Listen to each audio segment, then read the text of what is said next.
اختر چې راځي نو خوشالي در سره راوړه زموږ و خوار ولسته نیکمرغي در سره راوړه. الحمد لأهله والصلاة على أهلها وبعد. محترم او معزز ورونو، دا چې د لوی اختر مبارکه میاشت را نږدې کېدونکې ده او د دې مبارکې میاشتې لومړۍ 10 ورځې ډېرې بهترینې ورځې دي، نو په دې اړه باندې د درسونو یوه سلسله را شروع کوو چې په دې اول درس کې به د دغه 10 ورځو فضیلت چې نیک اعمال څومره پکښې ثواب لري او همدا ډول 10مه ورځ د دې میاشتې د لوی اختر مبارکه ورځ ده. په دې ورځ باندې یو مهم عمل قربانی کول یعنی اختری کول یا اضحیه کول دی او همدا ډول د دې قربانی کولو کم فضائل دي او که څوک نه کوي نو د دې دپاره کم وعید دی. دغه 3 موضوعات کې په دې لومړني درس کې انشاءالله تر بحث لاندې نیسو. وروسته به نو بیا د اختري یا قرباني اړونده چې څه احکام دي، پر چا باندې اختری سته او پر چا نسته، د اختري وخت کومه دی او پر څنګه حیوان باندې اختری کیږي، هغه مسائل به په راتلونکو درسونو کې انشاءالله تر بحث لاندې نیسو. د دغه ورځو د فضیلت په اړه باندې روایات ډېر راغلي دي.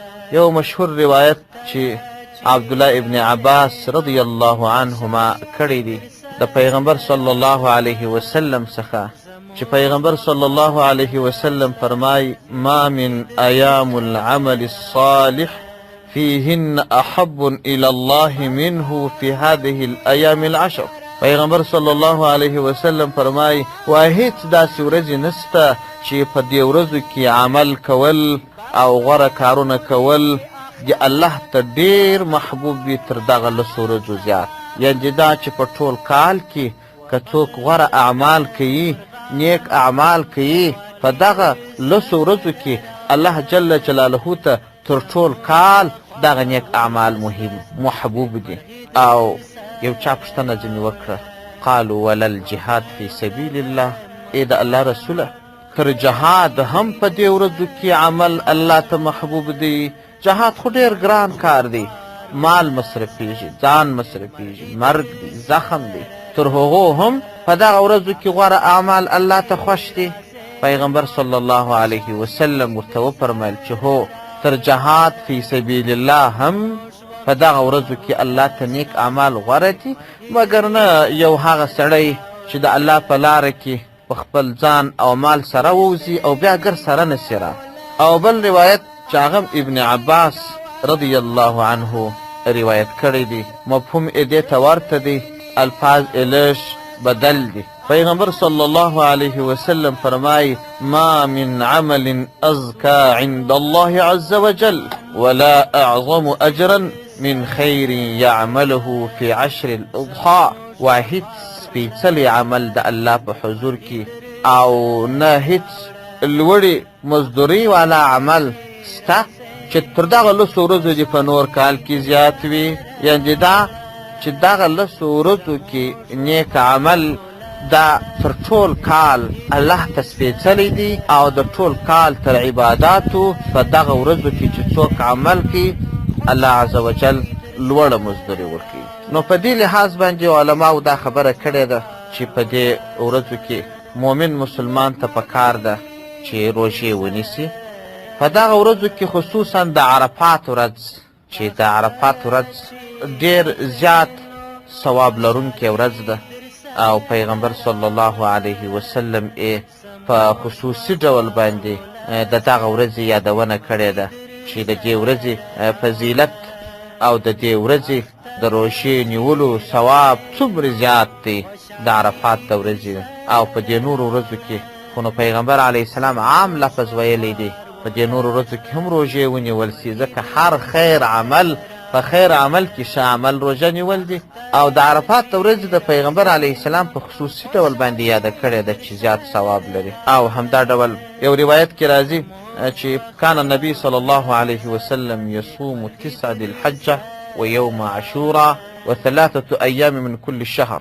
وای پیغمبر علیه السلام به هر کال یو د عرفات د ورځې، یو د عاشورا د ورځې او بل هره میاشت درې روژې 14 14 15 دغه روژې به پیغمبر علیه السلام نیولې. نو په دې ورځو کې روژې نیول، خصوصا د عرفات روژه نه پرېښول، او همدا ډول په دې میاشت کې حمد زیات ویل، تهلیل او تکبیر زیات ویل، ځکه په دې ورځو کې انشاءالله بیا به دې ته یو درس ځانګړی کو چې په دې ورځو کې د عرفات د ورځې څخه تکبیرونه شروع کیږي، بیا د لوی اختر د 4مې ورځې تر مازدیګره په 23 لمانځو کې ویل کیږي.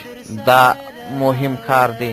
او په دې میاشت کې صدقه ورکول، تلاوت کول، ذکر کول، دا ټول شیان مهمترین شیان دي او په دې ورځو کې ثوابونه زیات دي، ځکه پیغمبر صلی الله علیه وسلم هر عمل چې سپېڅلی هغه عیشه بللی دي. خصوصا په دې ورځو کې چې 10مه ورځ د لوی اختر راځي، په دې ورځ باندې قرباني کول زیات ثواب لري. پیغمبر صلی الله علیه وسلم څخه یو روایت سوی دی چې ترمذي او ابن ماجه نقل کړی دی د عایشې بیبي رضی الله عنها څخه.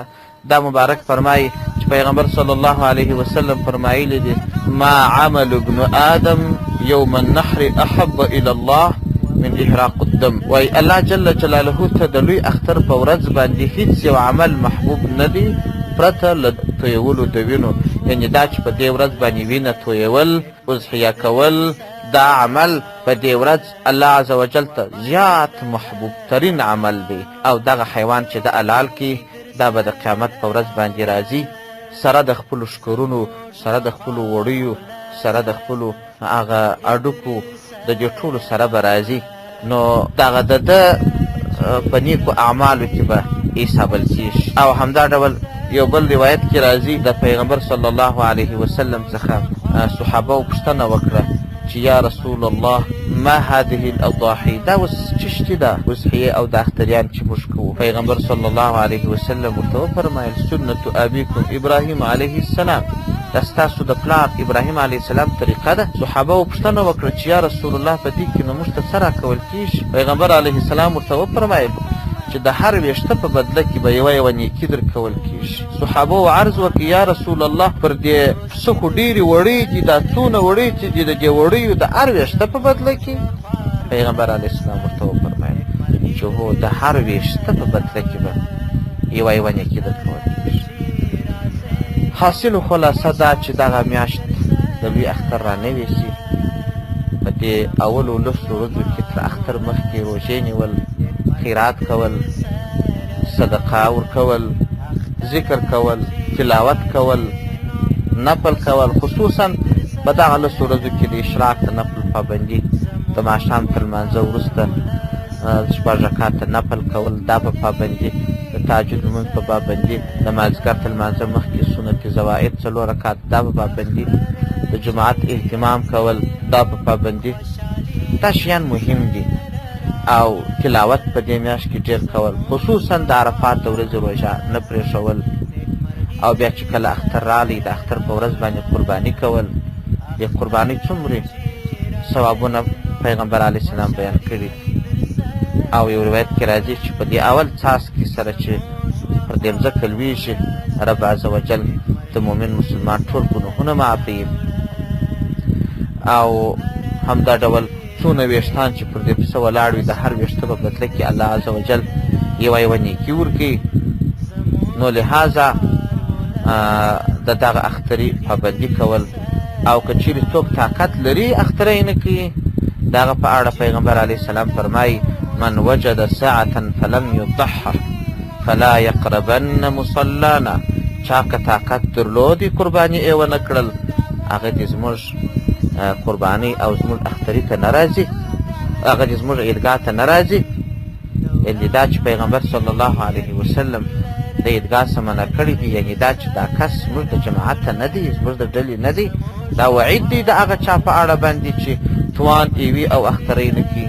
نو لهذا اختری کول، د اختري لپاره تیاری کول، دا مهم اعمال دي. الله دې موږ او تاسو ته توفیق راکړي.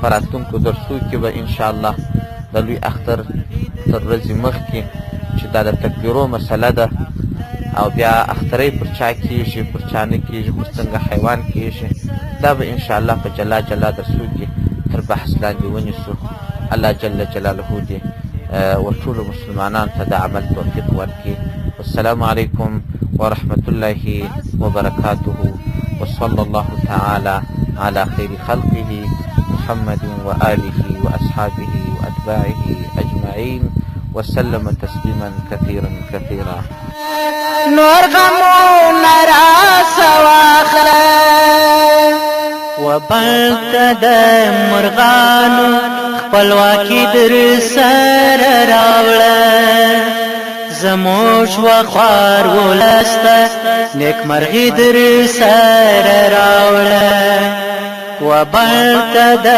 مرغانو خپلواکي در سره راوړه زموږ وخوار ولسته نیکمرغي در سره